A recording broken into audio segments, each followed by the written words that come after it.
भी कट्टे तमंचे और इस तरीके की जुबान का इस्तेमाल कर मैं तो मानता हूं कि देश के इतिहास में ऐसा कोई प्रधानमंत्री नहीं आया जिसने इतनी छोटी बात, इतनी ओछी बात कही हो। जिस प्रधानमंत्री को ये नहीं पता कि छर्रा, कट्टा, दोनाली शब्द का इस्तेमाल इतनी बड़ी जनसभा में एक प्रधानमंत्री को शोभा देता है या नहीं देता। तीसरी बात उन्होंने कहा, एक पार्टी है एनडीए अलायंस, दूसरी है इंडिया अलायंस, तो दोनों गठबंधन है।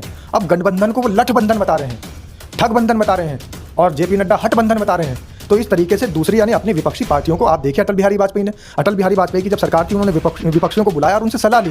तो आज ये अटल बिहारी वाजपेयी की भी विचारधारा को नहीं मान रहे हैं, उनके आदर्शों को भी नहीं मान रहे हैं। कहीं ना कहीं ये जो अब की लॉबी है भारतीय जनता पार्टी की और ये जो आज की सरकार है, ये सारी विचारधाराओं को परे करके अपनी विचारधारा बना चुकी है, वन मैन आर्मी शो, और इस देश को एक सर्कस बना दिया है। सर्कस में एक रिंग मास्टर के इशारे पर सारा नाच नचाया जा रहा है और ये सर्कस बहुत घातक है इस देश के भविष्य के लिए। इस देश को विश्वगुरु बनाने की जो बात करते हैं ये मात्र एक जुमला। स्वागत है आपका, मेरा नाम है विपिन विभाग, मेरे साथ पत्रकार शादाब रिजवी। स्वागत है रिजवी। धन्यवाद विभाग जी।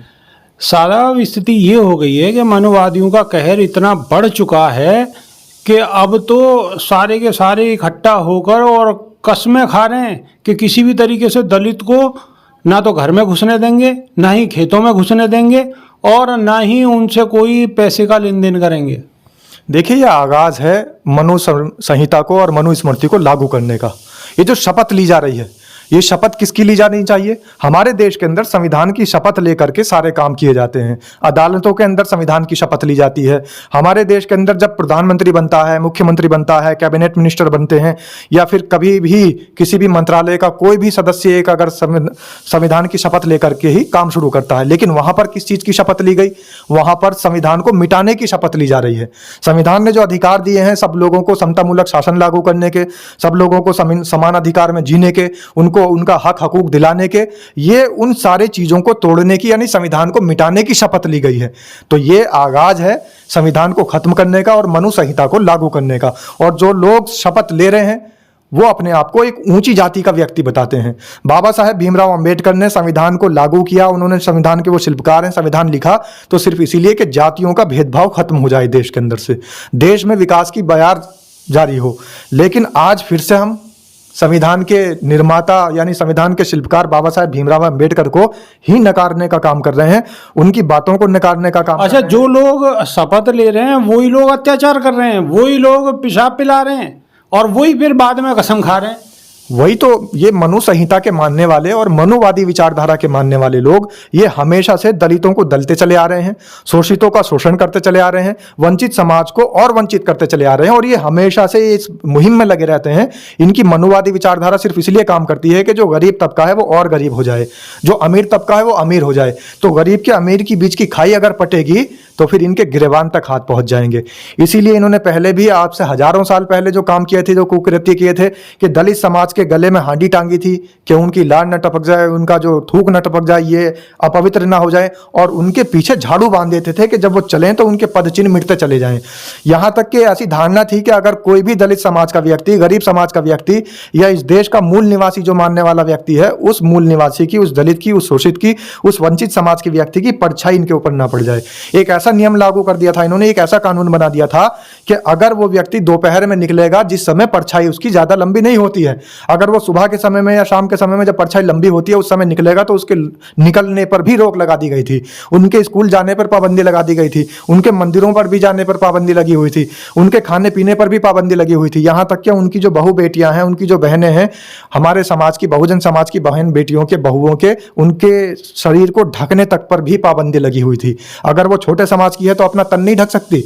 अगर वो मनुवादी विचारधारा को फॉलो कर रही है, वो ऊंचे तबके से है, ऊंचे समाज से है, तो ही उसको कपड़े नसीब होते थे, उसको वस्त्र दिए जाते थे। तो इस तरीके की धारणा इन लोगों की पहले से ही थी। आज ये इसीलिए पेशाब पिला रहे हैं, लोगों को पेशाब चाटने के लिए कह रहे हैं, लोगों के मुंह पे जो है, सर पे मूत्र छिड़क रहे हैं, लोगों के ऊपर जो है, जहां पे अगर कोई अपना साधु साधना करता है जिस तरीके से, ऐसे अगर कोई ध्यान विलीन कर ले, साधना कर ले, योग कर ले, तो उस जगह को गूमूत्र से पवित्र करने का एक ढोंग रचा जा रहा है और वहां पर भी जानवरों का गूमूत्र लगाकर लीप करके उसे शुद्ध करने का एक ड्रामा मचाया जा रहा है।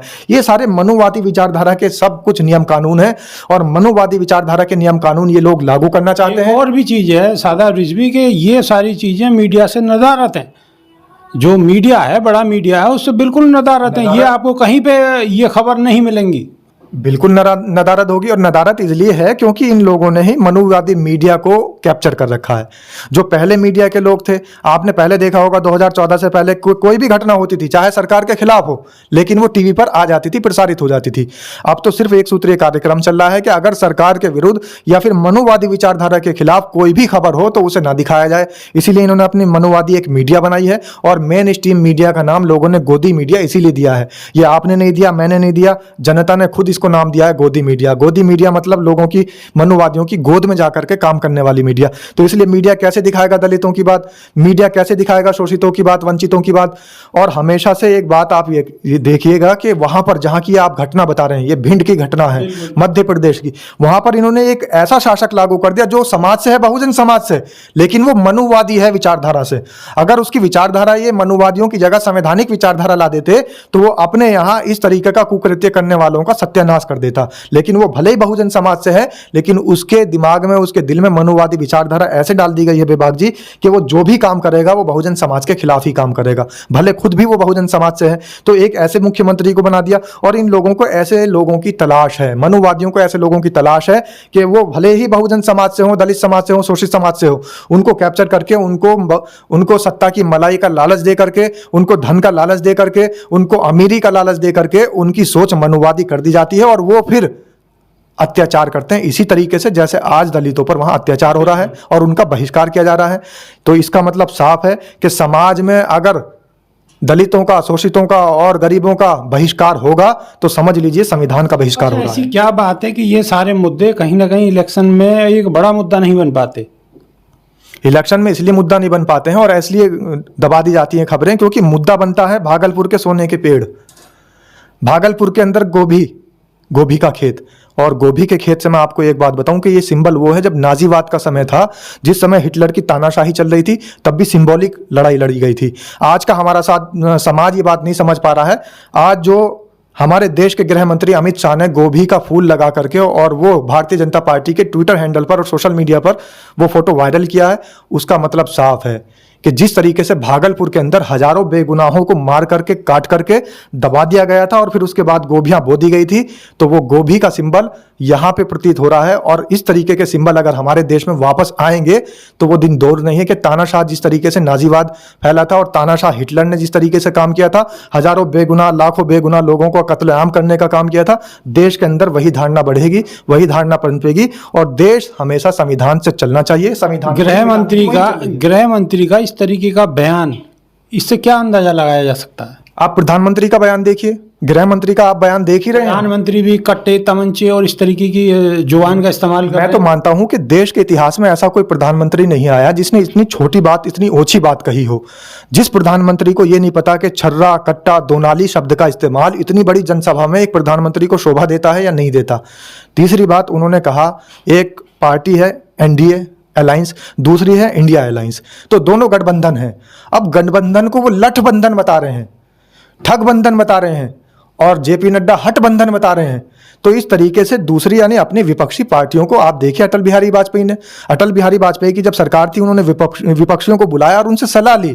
तो आज ये अटल बिहारी वाजपेयी की भी विचारधारा को नहीं मान रहे हैं, उनके आदर्शों को भी नहीं मान रहे हैं। कहीं ना कहीं ये जो अब की लॉबी है भारतीय जनता पार्टी की और ये जो आज की सरकार है, ये सारी विचारधाराओं को परे करके अपनी विचारधारा बना चुकी है, वन मैन आर्मी शो, और इस देश को एक सर्कस बना दिया है। सर्कस में एक रिंग मास्टर के इशारे पर सारा नाच नचाया जा रहा है और ये सर्कस बहुत घातक है इस देश के भविष्य के लिए। इस देश को विश्वगुरु बनाने की जो बात करते हैं, ये मात्र एक जुमला है और कुछ भी मात्र एक जुमला है। शादाब रिजवी का स्पष्ट कहना कि ये मात्र एक जुमला है। आप इनकी बात से क्या इत्तेफाक रखते हैं? तो अभी के लिए सिर्फ इतना ही। नई वीडियो में फिर रूबरू होंगे। बहुत बहुत शुक्रिया, धन्यवाद। धन्यवाद बेबाक जी, नमस्कार।